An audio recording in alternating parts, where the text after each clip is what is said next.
It's time to start looking at 49ers versus Minnesota Vikings. This is going to be a fun one. You have a quarterback in Sam Darnold who used to be with San Francisco, but plus you have a history of the 49ers struggling to win in Minnesota, including last season. It's going to be an interesting match, and we're going to go through the differences between this year and last year, talk about key additions. It's going to be a fun conversation. I hope you guys will all stay and enjoy this episode of 49ers Cutback.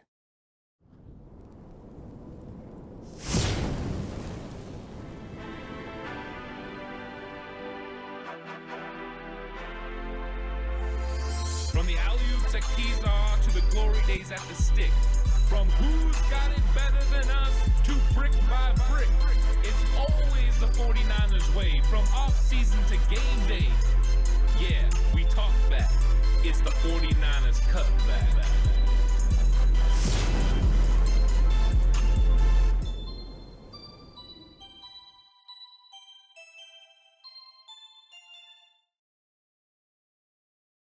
It's 49ers Cutback podcast time. Welcome to the show, everyone. First look, 49ers versus Vikings has the makings of a pretty good football game when you look at the talent on each side of the football. Both teams went about it a different way as far as winning in week one. 49ers coming off a huge victory over the New York Jets, where they kicked 6 field goals.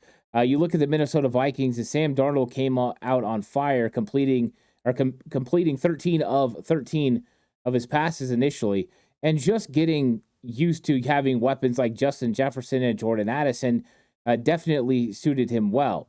Now, the 49ers and Vikings squared off last year in what was a huge monumental game for the 49ers because the 49ers were coming off a huge loss to the Cleveland Browns. And then they go to Minnesota and they were unable to defeat Kevin O'Connell's Vikings football team. And it was a part of a 3-game losing streak for the 49ers. 49ers lost back-to-back games, and that really set them back, and they had to get remotivated and refocused. Luckily, the bye week came after the week after the Bengals game, and they got reacclimated. But that Vikings game really hurt, and it was Jordan Addison who did huge damage to the 49ers. 2 touchdowns in that football game. Of course, TJ Hawkinson had a big game as well, including a huge 3rd and long conversion where the Vikings were backed up into their own end zone, basically, and he makes the catch, is able to get the first down. Those were pivotal plays. You had Danielle Hunter putting pressure on Brock Purdy, and Brock Purdy probably throwing his last interception concussed. They were after Brock Purdy. They were active, and it did not look like a comfortable Brock Purdy going against this Vikings defense. So the 49ers got questions. Can they answer, and can they figure out this Vikings team? The offense is going to look pretty similar. O'Connell is still there. The head coach, he's done a very good job through the years. They still got Brian Flores calling the defense, which means here comes the aggressiveness, here comes attack, and here comes some of the most unique looks that you're going to see if you're an offense. The defense just does a bunch of different things. And we're going to get into all that. We're going to talk about this first look at the 49ers versus Vikings, some of the key matchups, some things that are different from last year compared to this year, and just start getting into what this matchup looks like moving forward. Going to be a fun game this Sunday. Please like and subscribe to the channel if you haven't already. I really appreciate it. If you're listening on audio platform, 49ers Cutback on Believe, please give it a 5-star rating. And if you're going to bet with Bet Online. Bet Online is the world's most trusted betting platform and your number one source for everything football. Bet Online is every stat, every matchup, and even live odds and spreads to bet on during the games. You think you know your stuff? Get in on our $200,000 mega contest and pick 5 games against the spread every week for your chance at weekly prizes and a share of $200,000. When the game's over, head on over to our online casino and get in on a game of blackjack or poker or unwind with one of our over 150 slot games. Head to the website today to get in on the action. Bet Online, the game starts here. So the first thought was, what was the score of last year's game? And the 49ers lost in week 7, 22-17. It was a close game, and there were some critical mistakes by the 49ers in this matchup. I think the first one we all remember into the first half, and you have a situation where Steve Wilks decides that he's going to go zero coverage, and he has Charvarius Ward one-on-one with Jordan Addison, and it looks like it's going to be an interception. It looks like Steve Wilks has made a great play, a great call for his team, and Charvarius Ward's going to make the play. Then Jordan Addison wrestles the ball away from him and runs for a touchdown. After that, it felt like the momentum for the 49ers definitely changed, and the Vikings took control. Kirk Cousins was able to get the ball out quickly, and that was just the name of the game. It was like, Reed, get the ball out. Reed, get the ball out. And he pretty much picked the 49ers apart. And that was a real struggle for this football team. 49ers hadn't really been picked apart as a defense the entire year, yet the Vikings did a really good job. Now, they only came away with 22 points in the football game, but they really executed at a pretty high level. Now, things are definitely different this year. Kirk Cousins, he's in Atlanta. He's gone. They have a change at running back. They have a change at quarterback. So there are some definite differences between the Vikings last year, including on defense as well, where you're not going to see Danielle Hunter. That's a big change. He was a big reason why the Vikings were able to win that game last year. Constant pressure on the 49ers. He did a great job bringing constant pressure, and that was really, one of the best things to see. Also, no DJ Wanham, so that's another difference from this team, but they've got talented guys. You're going to see a guy who was a playmaker last week in the game, Andrew Van Winkle, who had the interception, the pick six. He also had a sack. He played pretty well. They brought in Stephon Gilmore. They still have Harrison Smith, Cameron Bynum, a pretty good player out there. And then they brought in Byron Murphy as well. 49ers know him from Arizona. So you got a pretty good secondary. And I think that, this team overall is pretty good. So let's go through what changed a little bit. Let's start with the coaching staff. For the Vikings, nothing's really changed. They're sticking with it. Kevin O'Connell still going to handle the offense. And then you got Brian Flores, and he's one of the most aggressive defensive coordinators in the league for sure. And he confused Brock Purdy, and he made it difficult on the 49ers offense last year. Now, Mike Pettin is a linebacker coach, and that's an interesting dynamic to this because Mike Pettin, of course, was head coach in Cleveland when Kyle Shanahan was offensive coordinator there in 2014. Strained relationship, to say the least. Kyle Shanahan got himself fired to get out of there. Did not want no part of it. But that's an interesting dynamic to this game. Another interesting dynamic to this game is Nick Sorensen's going into his second week as defensive coordinator. Last year, it was Steve Wilks. And, of course, Steve Wilks had a certain philosophy that differed a lot from what DeMeco Ryans had done in 2021 and 2022. So Wilks came in, and I think we saw the effects of Steve Wilks primarily in the Vikings game. I think it showed it reared its ugly head because a lot of the throws underneath from Cousins worked very well against Wilks' defense, and that was something the Rams had done. Guess what? McVay, O'Connell, same system. That's something that Joe Burrow did, pretty close to the same system. So you saw a fatal flaw in the 49ers defense when they went against a certain type of offense. It's going to be a little bit different this year with Nick Sorensen. You could feel the aggressive nature of the 49ers defense in this game versus the Jets. They were making Aaron Rodgers get rid of the football early, which he did. He got rid of the football at 2.3 seconds. It was really fast. But they were still on top of those receivers. They weren't as worried about getting beat vertically. They were being more aggressive. Now, that could come back and bite you in the butt when you're going against a player like Justin Jefferson.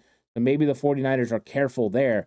But still, some changes when it comes to this football team. And Nick Sorensen's a big reason that could be. And the familiarity between Mike Pettin and Kyle Shanahan is one thing. But how about familiarity between Brandon Staley, who is a 49ers defensive assistant, and Kevin O'Connell? They spent time together with the Los Angeles Rams on the 2020 coaching staff. Brandon Staley was defensive coordinator. Kevin O'Connell was the offensive coordinator. So if ever there was a little bit of insight into what Kevin O'Connell does or likes to do on offense, Brandon Staley would be able to do that. Plus, last year, Brandon Staley was head coach of the Chargers. They played the Minnesota Vikings and were able to knock off the Vikings in September 28-24, including, giving up some plays to Justin Jefferson, but still being able to win that game. Justin Jefferson still went off like 140 yards and a touchdown. It was a good performance, but proving that you can defeat the Vikings when they have Justin Jefferson at full strength is key. Because last season, it was Jordan Addison who beat the Niners because Jefferson was hurt. And without Justin Jefferson, you would think that would make it a lot easier on a defense. Ultimately, it wasn't easier for the 49ers. Even though they slowed up the Vikings, they still gave up too many big plays, and Jordan Addison was a big reason why. Now, one of the issues with this game, though, is Jordan Addison might not play. He injured his ankle last week in the second quarter, and we don't know what's going to happen if he's going to be back or not. Kevin O'Connell said that the ankle is really sore. They were going to monitor this thing, but they weren't going to push it too much. They know that this is a long season. So potentially there won't be Jordan Addison. And I think that's one of the dynamic natures of the Vikings that's scary is when you get Justin Jefferson and Jordan Addison out there together. But without Jordan Addison, that could change the approach of the 49ers defense. You could potentially pay more attention to Justin Jefferson and pay less attention to everyone else. And we know that this team is talented, but they're also missing TJ Hawkinson. And we know he was a big reason why the Vikings were very good last year, especially against the 49ers. So without Hawkinson and Addison, what does that really leave for the Vikings as far as players that could threaten the San Francisco 49ers? Well, I think when you take a little bit of a look at their roster, you see that they're not devoid of talent. They've got Jalen Naylor, and so I think that's going to be the one that's expected to step up. He's out of Michigan State. He runs good routes. He's athletic, and he's going to have to step up into that role. So far, he hasn't been very dynamic in his time in Minnesota, but this is an opportunity. And when opportunities come, you have to make sure you're effective. So they got Jalen Naylor. He could potentially help. And then you look out, you see a former 49er and Trent Sherfield. Trent Sherfield, we know he's fast. And so you've got guys like that. Then when you look at who's filling in for TJ Hawkinson, they're going with Josh Oliver. He had a couple good plays last week against the New York Giants. Looks like he can definitely still win. And then, of course, Johnny Munt as well, the former Los Angeles Ram. So those guys are going to handle the TJ Hawkinson roles. Of course, you just can't be as dynamic as TJ Hawkinson. So it will be a little bit of a step back there. But, how is Nick Sorensen and Brandon Staley kind of work this thing? Well, we know that the weapons, Justin Jefferson is a key weapon. And one thing the Vikings did to help, though, is add in Aaron Jones. So he comes over from the Green Bay Packers, and Aaron Jones gave the 49ers fits last year in the playoffs. 49ers have struggled with Aaron Jones and the way that he runs because he's got such good feel. He's a very explosive player. He's got very good vision, good reads. He's dynamic at catching the ball in the backfield. So legitimate threat at the running back position. I think going into this game for the 49ers, focus has to be on slowing down Justin Jefferson because you're not going to stop him, but slowing him down, managing his output, and trying to shut down Aaron Jones. I mean, Aaron Jones, if he gets rolling, this Vikings team could have great success. 49ers are going to have to clamp down that run game and make it a little bit more difficult on new quarterback Sam Darnold. Now, we got to see Sam Darnold a ton last year. Came in, had a really good training camp for the 49ers, and was right there helping Brock Purdy all the way. Last week, he looked really good. He looked efficient. He looked comfortable in the pocket when he didn't have pressure. He's still got dynamic athletic ability, and he can absolutely throw that pigskin. If you're talking about needing to whip the ball down the field, he can do that. So we know what Sam Darnold is, and we know that the 49ers are probably going to want to make him feel uncomfortable. If there's one set of coaches who understand the weaknesses of Sam Darnold, you would think it's got to be Brian Griese and Kyle Shanahan and this 49ers offensive group. I'm sure they're going to be sharing some of the things that they know about Sam Darnold. And we all like Sam Darnold, and I think he's a talented player and a talented quarterback. But the 49ers got to make sure they keep him off track. And one of the ways you do that is something that Brandon Staley is really good at, is disguising your pre-snap to post-snap looks. So giving Sam Darnold something he thinks he's going to see pre-snap and then revealing something else post-snap. Making him go through his reads is something he doesn't like to do. His main objective is to get the ball, find his first read, and get rid of the football. If it's a first read look for Sam Darnold, if they're going to have it where it's easy, like last year with Steve Wilkes, and his first read, boom, he's going to do just fine. He's going to get rid of the football if that first guy's open. He's going to make an accurate pass. You need to make him get to read 2, read 3, that's when your defense can be effective. Not just the fact that you make it a little bit more difficult for him, you make him go through his progressions, but also you give your pass rush time to get home. And so that's going to be one of the key elements in this game. Can they slow up how quickly Sam Darnold is processing information?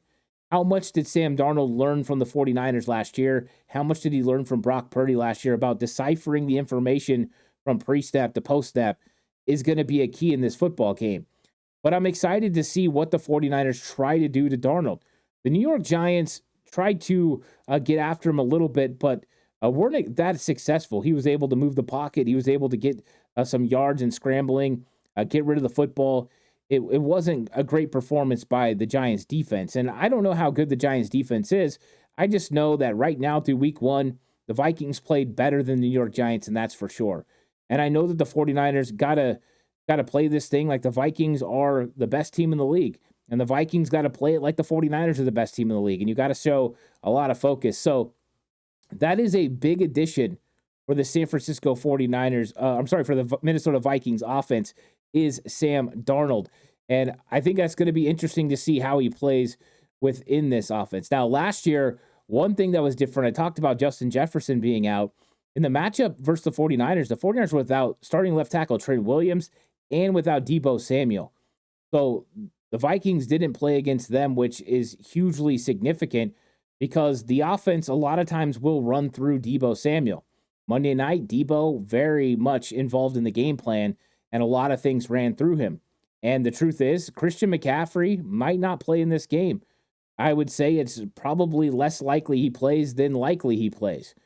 The Achilles tendonitis has been acting up, and with that, the 49ers don't want to rush him back. The same way Kevin O'Connell is concerned about Jordan Addison for the long run, 49ers are definitely concerned about Brock Purdy for the long haul.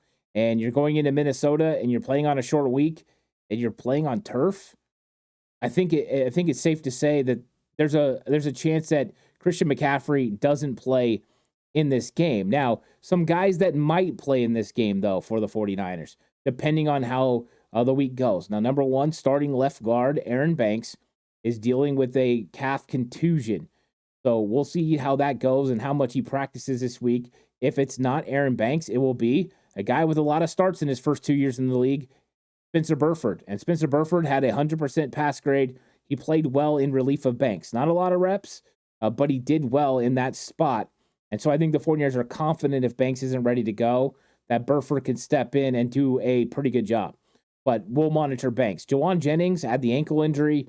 He did come back in the game, but we'll see how that responds. Kyle Shanahan put them both at day-to-day. So we know McCaffrey, maybe not. The other two, it's possible they could come back. And then there are some reserves that are out there, these guys that could be coming back.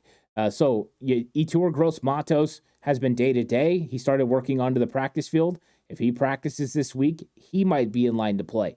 Talanoa Hufanga, they haven't ruled him out. Now, last week he was doubtful, but he had a week of practice. Going into week 2, he's possible to play in Minnesota, which would be huge for the 49ers. And then, of course, D. Winters, the young rookie, or young second-year man, who was pushing to play as one of those starting 3 linebackers before he dealt with an ankle injury coming out of the last preseason game. So Winters, we don't know if he would crack the starting lineup. Might be hard to overtake DFF right now until DFF struggles a little bit.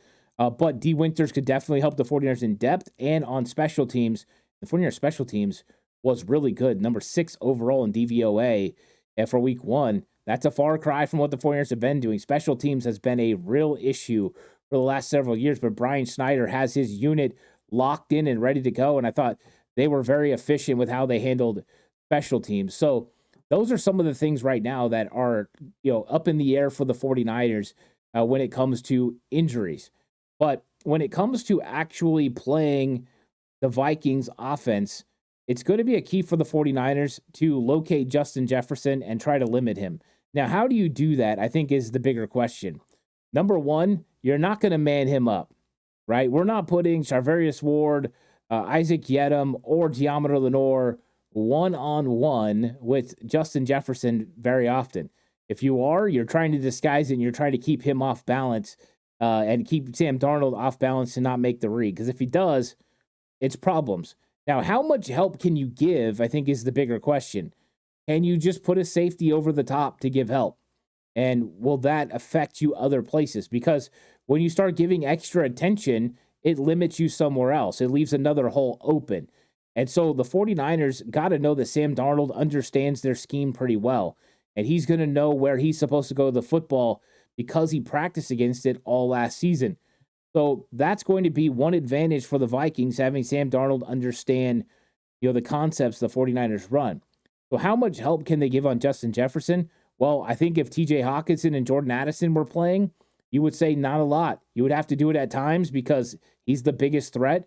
But now when you got a situation where, they still got Naylor and they still got Sherfield and they still got a couple other guys, you probably, have to worry about them a little bit. But I think you still give more focus to JJ.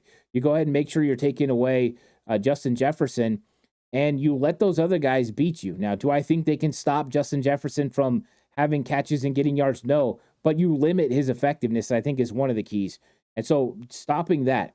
We talked about Aaron Jones a little bit. If you can get the Minnesota Vikings into third and long situations, you have a really good shot to get off the field. And why am I saying that? Because last week against the Giants, the Vikings were 30% conversion rate on third down. That is not good. And I know it's a small sample size. It's 1 week, and they could potentially get better. But that's one of the bottom in the league. Like, that's a bottom third in the league. Just to look at the 49ers offense, they were at 46% on third down conversion rate. So getting off the field on third down for the 49ers defense is pivotal. And one way you do that is by forcing third and longs. How do you force third and longs? You stop Aaron Jones on early downs. That's going to be one of the keys. Also, if you get to third and long, that means you can pin your ears back and come after Sam Darnold. And we know Darisaw is really good. But when it comes to the rest of the offensive line for the Vikings, there is room for the 49ers to be able to have some success, especially when you're talking about the right tackle, Brian O'Neill, who's going to be going against Nick Bosa, against Leonard Floyd. Upgrades for the 49ers. They didn't talk about the addition of Leonard Floyd or Malik Collins to this 49ers defense, which makes a huge difference. And, of course, Devondre Campbell, who the Viking fans know very well from his time in Green Bay, addition to the 49ers. Isaac Yedem at the corner position was a major upgrade over Ambry Thomas. And that was the thing. Last year, the Vikings got to see Ambry Thomas. It wasn't always good. But this year, it's going to be Isaac Yedem who's going to be playing corner. So 49ers definitely are adding in some players this year that are going to be difference makers. But you got to stop the run first. If Aaron Jones is able to get this thing going, I worry that Sam Darnold and Kevin O'Connell will be able to kind of manipulate the 49ers defense and get first downs and stay ahead of the sticks and kind of use the quick passing game to make the 49ers defensive line irrelevant. So it's going to be a race to get to third down. 49ers early down defense and the Vikings early down offense. That's the key in this game, is making sure you get to third and long if you're a 49ers defense. And if you're a Vikings offense, trying to say to 3rd and 3, 3rd and 4, take the pressure off of Sam Darnold. Make it so he can hit a check down. Make it so he can scramble and get a first down. Or you can even run the ball with Aaron Jones. Those are all going to be key aspects to this football game. Now, how much of Brandon Staley understanding what Kevin O'Connell does will play a role in this game? I think it could. I mean, last year that Chargers team was not good, yet they beat the Vikings. And I'm sure that was very frustrating and infuriating for Viking fans. It really shouldn't have happened. But I think that's one of the things you're looking at. And how much credence do you give these tight ends for the Vikings? Can they be as impactful, as maybe a TJ Hawkinson? No. But could they still make some plays? Yes. I mean, when you watch that game last week, Josh Oliver was able to get up the seam and get over the top of that linebacker and between that void and the safety and make a play. So 49ers are going to have to make sure they pay attention. You can't take this thing for granted. You can't say, oh, they don't have Hawkinson, they don't have Jordan Addison, we're going to be fine. You have to play it like they have the most talented guys filling in too. Play them all right. Play them all correct. That's going to be key. Now, when you flip it to the other side and you start looking at the Vikings, and you look at their defense, I mean, they're aggressive. They've got some talent. They've got Jerry Tillery on the inside, Harrison Phillips.